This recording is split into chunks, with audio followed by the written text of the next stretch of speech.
음.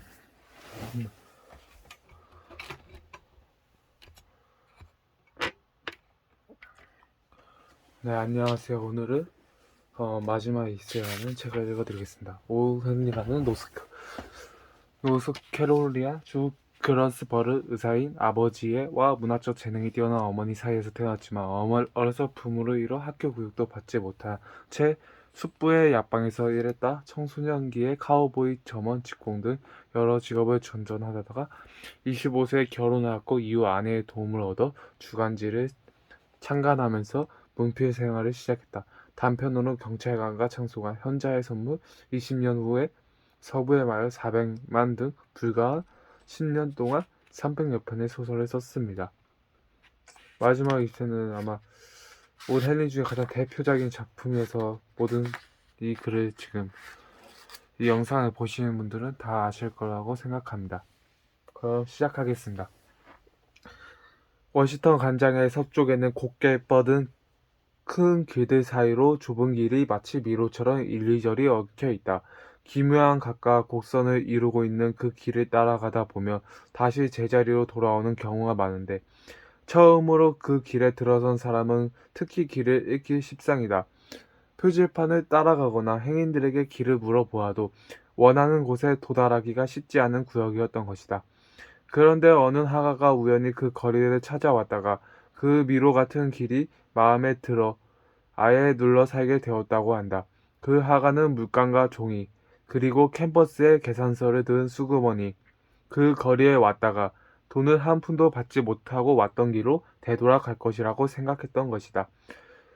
그 일대를 사람들이 그리니치 마을이라고 불렀는데 북쪽으로 창을 낸 좁은 방, 18세기 풍의 박공지붕, 그리고 네덜란드 풍의 다락방, 작은 집들이 다락다락 붙어있는 그곳으로 하가들은 싸구려 방을 찾아 쏙쏙 모여들었다. 비록 집은 낡고 허름했지만 방세가 쌌기 때문에 가난한 예술가들이 하나둘 모여들어 어느덧 예술가의 마을이 생기게 되었다. 수와 존씨는 야트막한 벽돌집 3층 꼭대기에 작업실을 마련했다. 수는 메인주가 고향이고 존씨는 캘리포니아 출신이었는데 두 사람은 8번가에 있는 데모니코 식당에서 밥을 먹다가 우연히 알게 되었다. 그들은 많은 이야기를 주고받지는 않았지만 얼마 지나지 않아 예술적인 감각은 물론이고 샐러드를 좋아한다는 것, 그리고 옷을 입는 취향까지 비슷하다는 것을 알고 공동의 작업실을 차리게 되었던 것이다. 그런데 그들이 만난 것은 5월의 일이었다. 그해 12월이 되자 그 지역은 페름이라는 무업자가 차가운 겨울 공기를 휘저으며 그 얼음 같은 손가락으로 사람들을 만지고 돌아다녔다. 이미 다른 지역에서는 그 파괴자가 대담하게도 수십 명을 쓰러뜨리고 마침내 그 좁고 긴, 있기 긴 예술가의 마을까지 덮치고 말았다. 하지만 무법자도 그 복잡한 골목에서 길을 잃었던지 그다지 크게 해를 끼치지 못하고 지나갔다. 그런데 기후가 좋은 캘리포니아에선 태어나 작고 여린 존 씨는 그 무법자의 습격을 이겨내지 못했다. 어느 날부터 기침을 시작하더니 페인트 칠을 한 낡은 새 침대에 누워 거의 꼼짝도 하지 못하고 있었던 것이다. 그리고 네덜란드 풍의 작은 유리창 너머로 이웃집 별도집의 담벼락만 계속 바라보고 있었다. 어느 날 아침 존 씨의 병세는 더욱더 심해지자 수는 곧바로 의사를 불렀다. 그리고 존 씨는 진찰한 의사는 수를 조용히 복도로 불러내려 이렇게 말했다. 존 씨가 살아날 가능성은 겨우 10% 정도밖에 안 됩니다. 그것도 환자가 살고 싶다는 강한 의지가 보일 때의 이야기입니다. 지금처럼 마치 모든 것을 체념하고 죽음을 기다리는 듯한 자세로는 살아날 가능성이 채 5%도 안 됩니다. 존 씨는 이미 자신이 살아날 가망성이 없다고 생각하고 있어요. 그래가지고 병을 이겨낼 수 없습니다. 혹시 존 씨가 삶에 대한 애착을 가질 만한 일이나 간절히 하고 싶어 했던 일은 없었나요? 수는 곰곰이 생각에 잠겼다. 언젠간 나폴리 바다를 그리고 싶다고 했었죠. 그림을 그리는 것은 안 됩니다. 그녀는 지금 안정을 취해야 합니다. 그것 말고 다른 희망이 될 만한 것은 없을까? 혹시 남자친구라도. 남자요? 수는 터무니없는 소리라고 투로 말했다. 그럴 만한 남자가 아니 없어요. 어쨌든 의술의 힘을 최대한 발휘해 보겠지만 환자 자신이 스스로 삶을 포기한다면 병을 이겨낼 가능성은 더욱더 적어집니다. 반대로 환자가 올 봄에는 어떤 색이 유행할지, 병이 더 나으면 어떤 일을 할까를 고민한다면 나을 가능성은 몇 배로 커집니다. 의사가 돌아간 뒤 수는 작업실로 들어가 존 씨에게 들리지 않도록 소리 죽여 울었다. 한참이나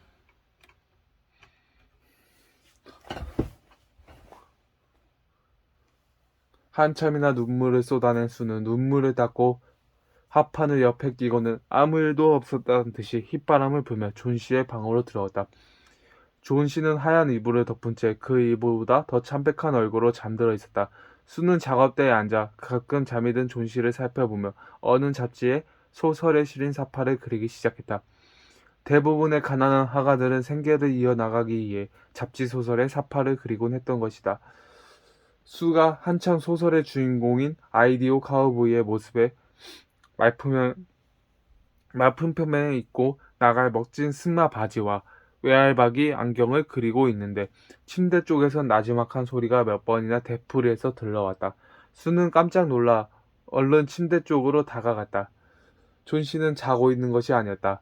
다만 꼼짝하지 않고 창밖을 바라보며 뭔가를 세고 있었다. 그런데 이상하게도 숫자를 거수로 세는 것이 아닌가. 12. 그러더니 얼마 후에 말했다. 11. 숫자를 세는 속도가 갑자기 빨라지기 시작했다.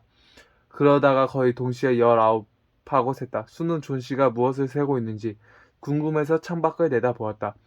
무엇을 세는 거지? 하지만 밖에는 그저 사풍경하고 쓸쓸한 앞마당과 20피트 저편의 벽돌집의 텅 빈 벽면이 보일 뿐이었다. 그곳에서는 뿌리가 울퉁불퉁하게 썩은 한 그루의 해묵은 담쟁이 덩굴이 벽돌 다음 중간쯤 뻗어 올라가 있었다. 차가운 바람이 넝굴에 몰아쳐 자꾸만 잎사귀를 떨어뜨리고 앙상한 가지마 몇 안 되는 잎을 매다고 허물어져 가는 벽돌담에 매달려 있었던 거다. 존 씨야, 기분이 좀 어떠니? 수가 부드럽게 물었다. 8. 뭐 하고 있는 거야, 존 씨? 7, 6. 존 씨야, 이제 얼마 남지 않았어. 며칠 전만 해도 100개 정도는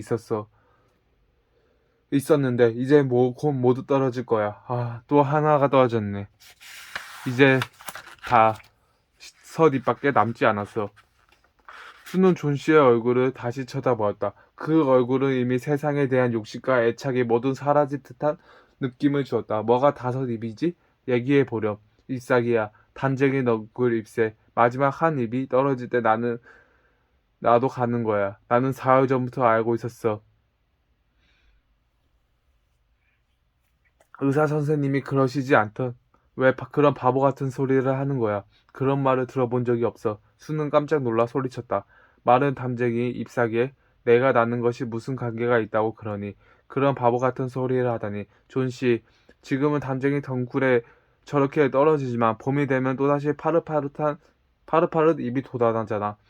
의사 선생님은 내가 아무 걱정하지 말고 마음을 편하게 가지면 병이 금방 낫는다고 하셨어. 내 병은 그저 가벼운 감기라고. 자, 이제 수프 좀 마셔봐. 빨리 타고 일어나 어시던 간장을 돌아다니자. 아마도 그럴 일은 없을 거야. 존 씨는 계속 창밖을 바라보며 말했다. 또 한 입이 떨어졌어. 스프 따위 먹고 싶지 않아. 이제는 내 입만 남았네. 아마도 오늘 밤 안에 다 떨어지고 말 거야. 그러면 나도 꽃이야. 존 씨. 수는 존 씨에게 이불을 잘 덮어주며 말했다. 내가 이 일을 마칠 때까지 창밖을 보지 않겠다고 약속해 주지 않겠니? 제발 부탁이야. 저 그림을 내일 아침까지 잡지사에 갖다 주어야 하는데 내가 자꾸 이러면 일이 손에 안 잡히잖아. 다른 방에서 그릴 수 없어? 존 씨가 차갑게 말했다. 내 곁에 있고 싶어. 그리고 내가 하찮은 담쟁이 덩굴을 쳐다보고 있는 것이 무엇보다 싫어. 다 그리거든 말해줘. 존 씨는 지쳤다는 듯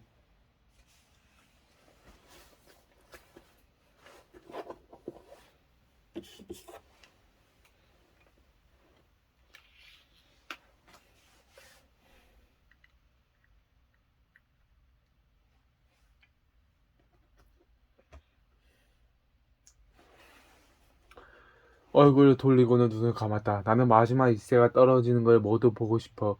난 이제 지쳤어. 생각하는 것도 지쳤고 모든 것에 대한 집착에서 벗어나서 불쌍하고 고달픈 나뭇잎처럼 서서히 사라지고 싶어. 좋은 쪽으로 생각을 해봐. 수가 눈물을 삼키며 말했다. 좀 자도록 해. 나는 배엄한 할아버지가 불러다가 내 그림이 모델을 데려달라고 부탁할 생각이야. 곧 돌아올 테니까 그동안 잠을 청해봐. 배엄한 노인은 그 집의 1층에 살고 있는 화가로 예수가 마을에서도 괴짜로 손이 나 있었다. 나이는 이미 60이 넘었지만 작은 몸집의 미카엘란젤로가 그린 모세의 수염처럼 곱슬곱슬한 수염을 가진 사람이었다. 그는 어린애처럼 천진난만한 노인으로 낙오된 예술가였다. 40년 동안 하필을 지어왔지만 지금껏 전시회를 열거나 하단의 인정을 받은 적이 없었던 것이다. 노인은 언제나 걸작을 그리겠다고 큰 소리로 쳤지만 아직까지도 그 시도조차 해본 적이 없다. 지난 몇 해 동안 이따금 상업용이나 광고용의 서툰 그림을 그리는 것으로 생계를 이어갔고 또한 전문적인 모델을 채용할 만한 돈이 없는 그 마을 전문 화가들의 모델이 되어 주고 조금씩 돈을 얻어 쓰고 있었다. 그 노인은 술을 좋아해서 늘 술 냄새를 풍기고 다녔는데 누구를 만나든 자신이 그리지 못한 걸작에 대해 이야기하는 것을 즐겼다. 하지만 작은 모집의 꼿꼿한 성격으로 누군가가 의지가 약하거나 연약한 성격을 보이며 사정없이 비웃었고 특히 2층 하실에 있는 두 젊은 예술가를 좋아하며 자신이 꼭 지켜주어야 한다는 생각을 하고 있었다. 수가 노인의 방에 들어서자 배엄하는 여느 때처럼 어두운 침침한 골방에서 술 냄새를 풍기며 멍하니 앉아 있었다. 한쪽 구석에는 걸작을 첫 획을 25년이나 기대로 아무것도 그려지지 않는 캔버스가 이젤에 얹혀 있었다. 수는 노인에게 존 씨의 병이 점점 약화되고 있으니 더욱이 존 씨가 살고 싶은 의욕을 상실한 것 같다고 하소연했다. 그리고 존 씨가 담쟁이 덩굴에 붙은 잎이 다 떨어지며 자신도 이 세상을 떠날 것이라고 말했다면서 이제 나뭇잎이 다 떨어질 텐데 어찌하면 좋겠느냐고 울먹었다. 수의 이야기를 모두 듣고 난 노인의 눈에는 눈물이 개어 있었다. 하지만 노인은 짐짓 화를 내며 말했다. 뭐라고? 다 썩은 덩굴에서 잎이 떨어진 건 당연한 일인데 그것도 떨어지면 자신이 죽다니. 그런 말도 안 되는 소리가 어딨어. 젊은 사람이 그런 엉뚱한 소리를 하다니. 나 같은 노인도 끄떡 없는데 저만 한심한 일이군. 대체 왜 그렇게 바보 같은 생각을 하게 된 거지? 아니, 어떻게 존 씨가 그런 엉뚱한 생각을 하도록 내버려 두었나. 그 애는 몸도 마음도 몹시 쇠약해졌어요. 열 때문에 마음까지 병에 걸려 별의별 이상한 망상을 가득 찬 걸로 너무 오랫동안 힘들게 그림을 그려서 이제는 죽는 것이 휴식으로 생각되나 봐요. 수가 손수건으로 눈물을 닦으며 말했다. 그럼 안 되지. 예술은 결코 쉬운 일이 아니야. 평생의 걸작을 남기는 것뿐만 아니라 그림을 그리는 것 자체만으로 힘들어. 그래도 힘든 일일수록 나중에 그만한 가치가 있는 것이야. 그래서 존 씨가 나을 수 있는 방법을 한번 찾아보자고. 수는 배엄한 노인의 말을 듣고 다소 마음이 누그러들었다. 그러자 자신이 그 노인을 찾아온 이유를 생각났다. 아참, 배엄한 할아버지, 제 그림의 모델이 되어주세요. 그래, 좋고 말고 어서 가자고. 존 씨처럼 착한 아가씨가 아파서 누워있다니 좋은 방법을 찾아봐야지. 나는 곧 걸작을 그릴 거야. 그러면 우리 모두 여기를 떠나 멋진 곳에서 살자고. 정말이야. 배엄한 노인이 여는 때처럼 쾌활하게 말했다. 두 사람이 2층에 올라가 보니 존 씨는 잠들어 있었다. 수는 커튼을 내렸고 노인은 낡아빠진 감색 셔츠를 입고 마치 세상을 등진 늙은 간부처럼 포즈를 잡았다. 수는 재빠르게 노인의 모습을 캔버스에 옮겼고 그 동안에도 밖에는 연시 창문을 덜렁거리며 진눈깨비가 날리고 있었다. 이튿날 늦게까지 그림을 그리다가 잠들었던 수가 눈을 떠보니 존 씨는 벌써 깨어 있었던 듯 흐릿한 눈을 크게 뜨고 창문에 드리워진 커튼을 바라보고 있었다. 수, 커튼을 치워줘. 창밖을 보고 싶어. 수는 마지못해 천천히 커튼을 걷었다. 그런데 웬일인가 밤새도록 심한 바람과 진눈깨비가 흩날렸음에도 불구하고 담쟁이 덩굴에는 잎 하나가 매달려 있었던 것이다. 마지막 잎새가 높은 덩굴에 매달려 찬바람에 떨어지지 않으려고 안간힘을 다하며 대견스럽게도 굿색에 매달려 있었다. 가장자리가 노랗게 보이던 그 입은 벌레가 먹은 기퉁이가 조금 떨어져 나갔지만 간밤에 모진 바람에도 떨어지지 않고 잘 버티고 있었다. 아직 잎새 하나가 남았군. 존 씨는 힘없이 말했다. 틀림없이 다 떨어졌을 거라고 생각했는데 휘휘 몰아치는 바람 소리를 들었거든. 아마도 오늘은 떨어질 거야. 그러면 나도 떠나는 거야. 존 씨, 내가 떠나면 나는 어떻게 되겠니? 내 생각만 하지 말고 내 생각 좀 해줘. 떨리는 목소리로 수가 말했지만 존 씨는 아무 대답도 하지 않고 물끄러미 수를 바라보았다. 그녀는 이미 고독하고 신비로운 먼 여행을 떠나 채비를 하고 있었던 것이다. 그날 하루가 가고 저녁이 되어도 그 외로운 담쟁이 잎새는 벽에 그냥 매달려 있었다. 밤이 되자 비바람이 세차게 불면서 창문은 요란하게 흔들었고 네덜란드 풍의 처마에선 후두둑거리며 빗물이 떨어져 내렸다. 이튿날 아침이 되었다. 그날 역시도 존 씨는 참백한 얼굴로 커튼을 걷어달라고 부탁했다. 공기는 차가고 처마 밑으론 계속해서 빗방울이 떨어지고 있는데 마지막 잎새는 여전히 담쟁이 덩굴에 붙어 있었다. 존 씨는 한참 동안이나 그 잎새를 물끄러미 바라보고 있었다. 그러더니 가스 스토브 위에서 수프를 끓이던 수를 불렀다. 수, 내가 얼마나 나쁜 생각을 하고 있었는지를 알려주기 위해 저 마지막 잎새가 저 자리에 굳게 남아있는 것에 같다. 죽고 싶어 하다니 벌받은 일이지. 수프 좀 줘. 우유에 포도주를 탄 것도 좀 주고. 아니, 거울부터 먼저 갖다 주래. 내 꼴이 너무 흉한 것 같아. 수는 어른 손가락을 가져다 주었고 베개를 한두 개 더 받쳐서 존 씨가 일어나 앉을 수 있게 해주었다. 존 씨는 수가 요리하는 것을 지켜보았고 수프는 다 그차 맛있게 먹었다.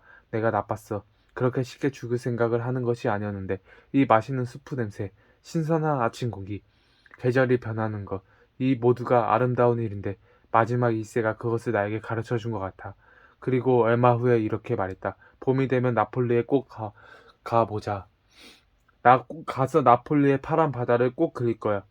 오후에 의사가 와서 존 씨를 진찰하였다. 의사는 존 씨의 상태를 보자 깜짝 놀라는 표정을 지었고 복도까지 따라 나온 수에게 이렇게 말했다. 이제 좀 희망이 보이는군요. 아가씨가 정성을 다해 간호했나 봅니다. 이제 한시름 놓았습니다. 아참, 나는 아래층에 있는 환자를 보러 가야겠습니다. 베어만이라고 하던데 역시 하가인 것 같더군요. 아주 심한 폐렴에 걸렸는데 노인이라 살아날 가망성이 없어요.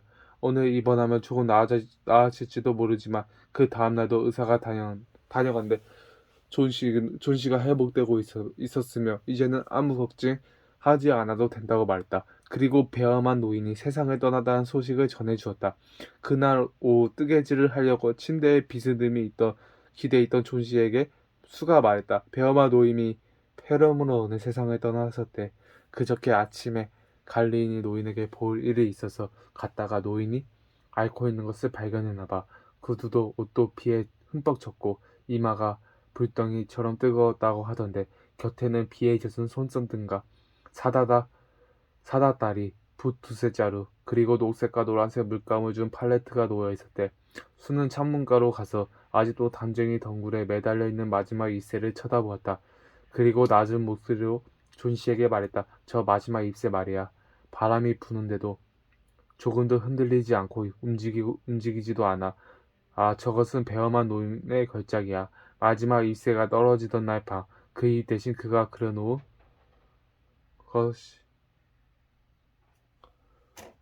것이 바로 저 잎새였던 거야.